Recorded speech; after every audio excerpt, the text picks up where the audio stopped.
Alright, so I'm going to come in here and I just need to work down my wall. I'm going to work down my center.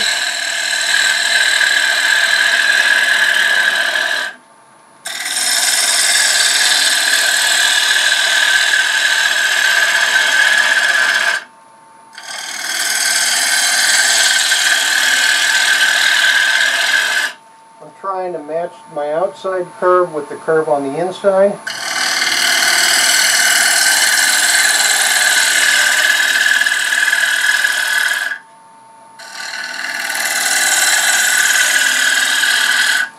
And I want to stop and check my thickness consistency.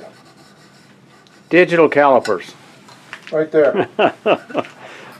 And you can use standard calipers if you're not comfortable measuring with your fingers. I've done a couple of bowls, you know, over the couple of years that I've been doing this, and I can pretty much gauge thickness. The first ½ inch or so is spot on. Now I've got this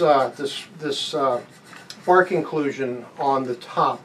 I can see daylight through that, so it's coming all the way through. Ooh. I want to stop. I want to leave this a little bit thicker in order to hopefully maintain success with the finished piece. And have a bowl even with a feature rather than no bowl. Yeah. Well, if you've watched any of my work before, you know I like to turn stuff that's a little bit sketchy. So this is right up my alley.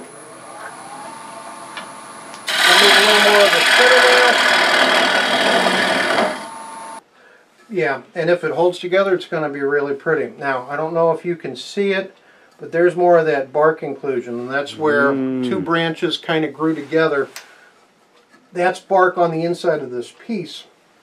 It's creating a nice visual effect, but I also know that it's structurally weak. So I need to just be careful, take my time, and not press too hard. I want to remove a little more mass from the inside. It's not quite the thickness that I want, but we're getting there.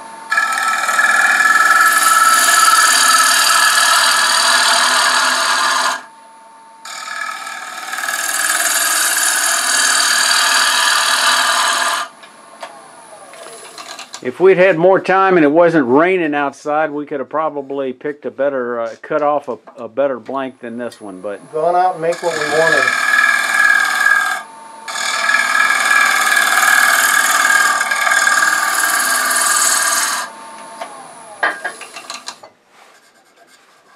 All right, that's pretty consistent. That's pretty consistent. It's holding together. All right, you want to come finish the inside? sure. Or you want to keep going? You want to come finish? Yeah, I'll be camera operator. You just keep cutting. Okay, we'll just keep cutting. This is on my channel. They'd be watching me all the time, Jeff. This would be a breaking routine. All right, I'll move it into the center. If it explodes, I'll be in the best position to capture it on camera and be out of the line of fire.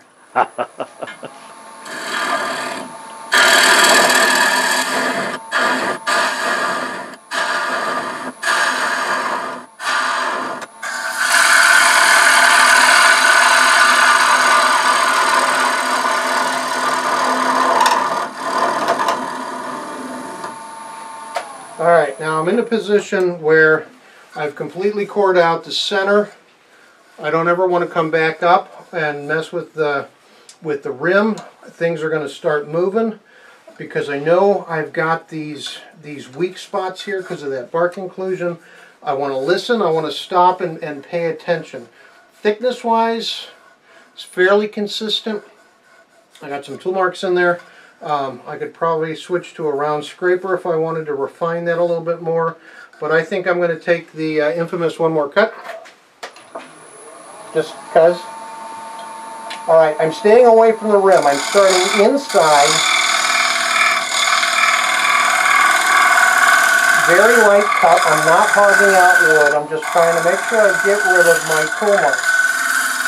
And that's why I keep removing from the cut, adjusting and going back in.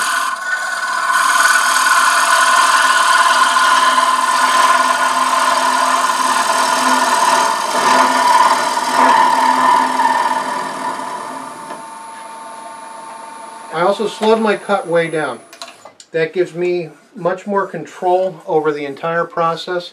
I'm not pushing, I'm not forcing, I'm making a final finishing cut, and that was just enough to leave me with a relatively even wall thickness.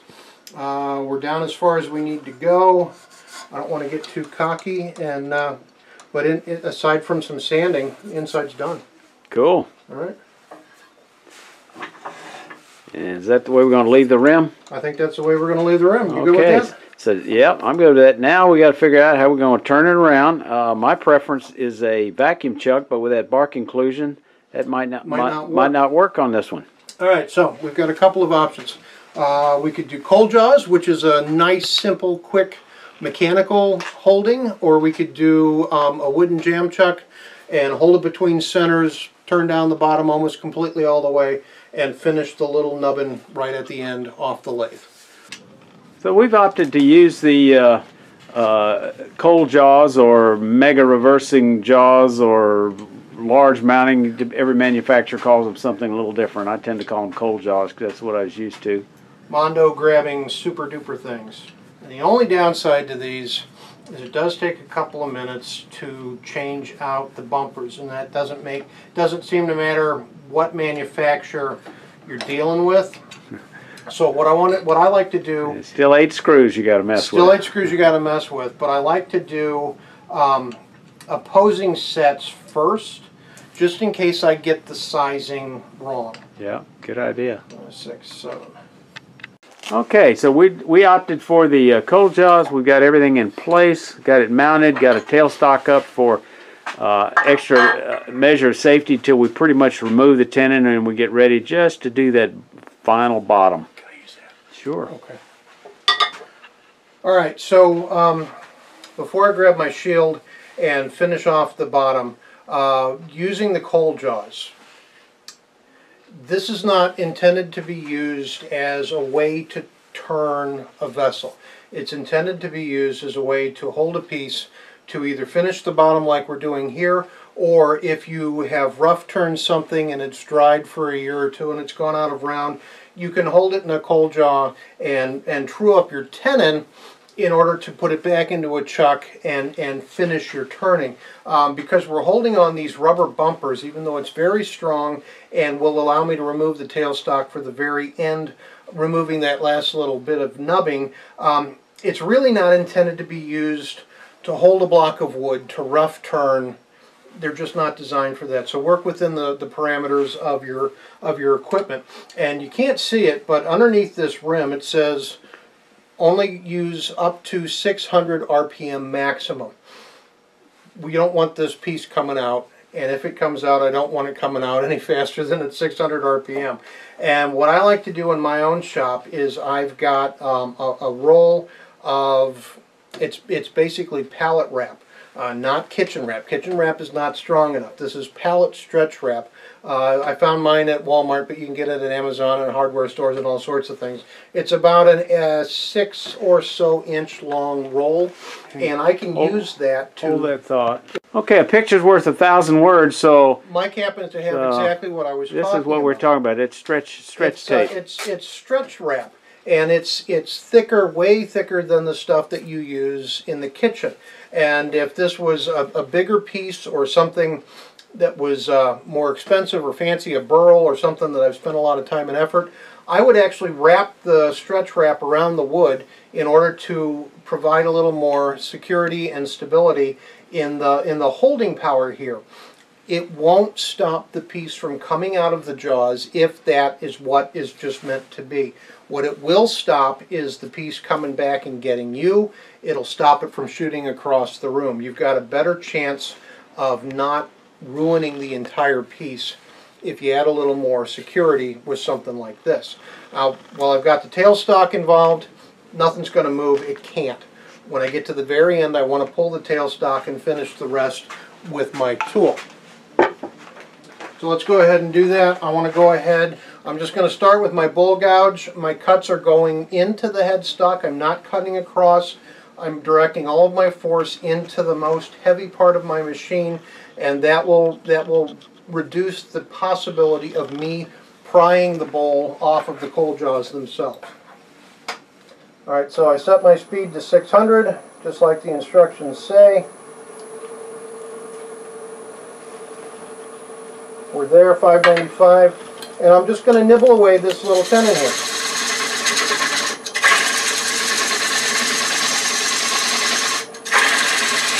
Sharp tools, light cut. Exactly.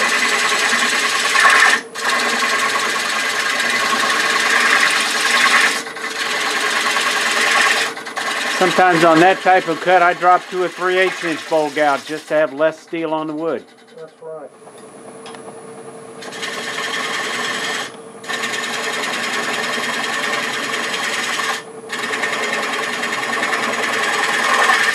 All right, now I want to go ahead and make an undercut on the bottom. I want to undercut the bottom. Let's talk about that briefly. If I try to cut this flat, I can, and it'll be flat when I take it off the lathe, and it'll sit just fine. Give it a couple of days, the wood's going to move. Wood moves. It's going to warp every single time, and it will always have a little weeble wobble going on. It'll never sit flat.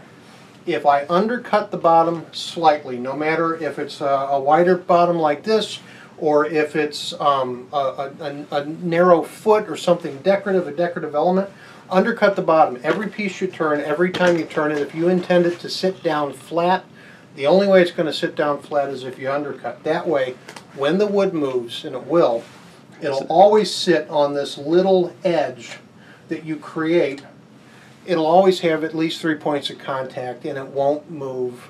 Like a 3-legged stool. So Exactly. You're saying I can't just press this up against my belt sander, huh? You probably shouldn't. If you've gone through all the trouble of turning a piece like this, go ahead and finish the dismount. Make the bottom side as good as the inside and the outside.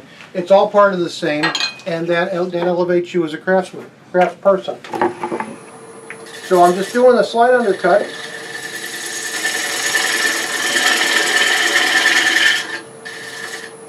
I'll run that all the way across.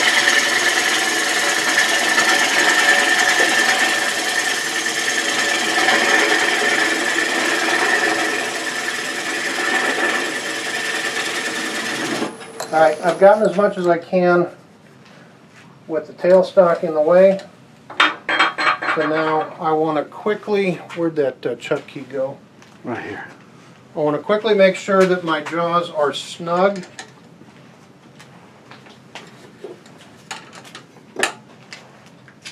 And I want to remove the tailstock without breaking the light bulb. Reposition my tool rest.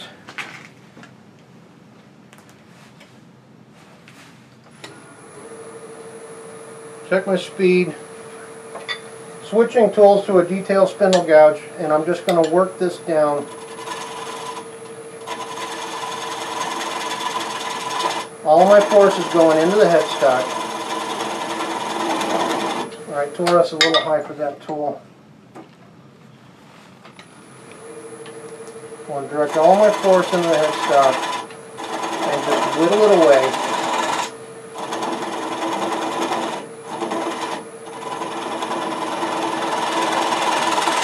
Draw across the bottom if I want.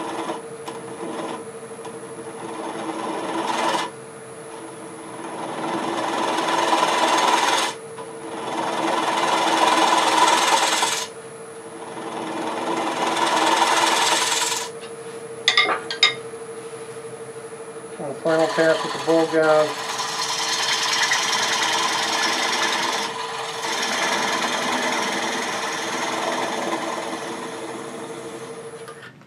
Alright, I want to make sure, and I'm a little high in the center still.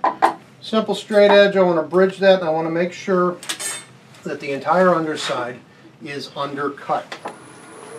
Not always easy to see that without a straight edge. Right.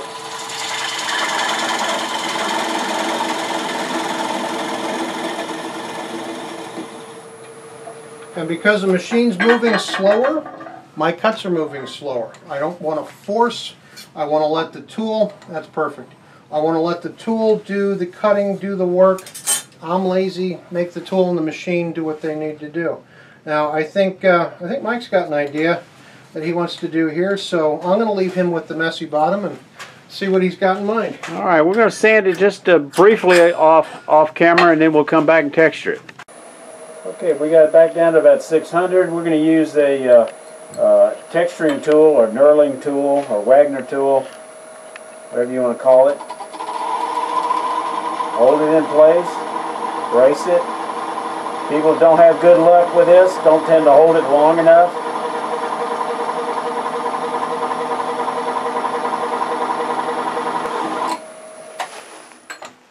And that's got a nice little texture. We move this in a little bit closer. We frame it. We use our point tool. Have you seen my demo? You sound like me. Always got to frame that texture. Because the bottom's so wide, we'll just make a little bead. Drop it, bring it across. Drop it, bring it across. And it'll give just whoever gets this a little extra surprise when they turn it over. And I like to use something like this Scotch, or this is some cheap dollar store stuff, but that non-woven stuff to just get rid of the frizzies. And we'll call it good. And we can do a group shot of me and you with it holding this bowl. We can reposition. So there's a finished bowl. I hope y'all learned some nice tricks from Jeff. Remember, y'all stay safe and come on back here. Have fun, turn something cool.